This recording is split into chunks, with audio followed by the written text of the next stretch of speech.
Rewmi 24 TV.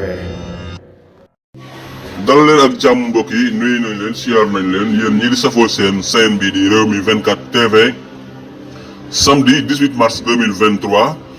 lu doy waar moom la ñu nemmeeku ma ngay xew lay xewee fële ca hôpital ba kan la kii di Ousmane Sonko maire bi di maire Dakar Barthélémy Dias demoon foofee ca hôpital ba visite gi nga xam ne moom mooy président Ousmane Sonko lu doy waar nag moom moo ca xew Barthélémy Dias li mu wax kàddu yi mu fësal mooy lu doy waar maanaam santé kii di Ousmane Sonko en danger jamono yi ñu toll nii li ñu bëgg daal mooy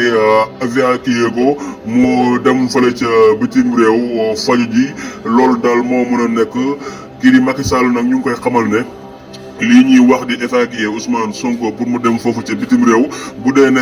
nanguwuñ ko rek ñoom dañu koo gàntal dinañu dellu buum ca mboy ba maanaam manifestation yi daañu ko dóoraat du xam ngeen ne kii di Ousmane Sonko sax passeport am jamono yi pour mu génn Sénégal loolee problème la ndax bu ñu xoolee kii di Ciré Clédor Ly moom nag gis ngeen ne évacué nañ ko démb ca France Ousmane Sonko ma ngay wéy di nekk ca hôpital ba wér gi njeeram moom ma ngay def ab njeexamtal Barthélémy Dias nag mu ngay xam le ne lépp lu ko mën a dal Macky Sall la daañu ko génne mu dem fële faju ji ca bitim réew googu sax buñ ñu ko bañalee dinañu delawaat buum ca mboy ga maanaam dooraat manifestation yi forcé leen ngir ñu mën a bàyyi kii di Ousmane Sonko mu mën a génn dem ca bitim réew faju ndax gis nañ ne wér gi yaramam ma ngay xëy di gën a naxsaay te bu ñu ko toppee daal duñu xaar ba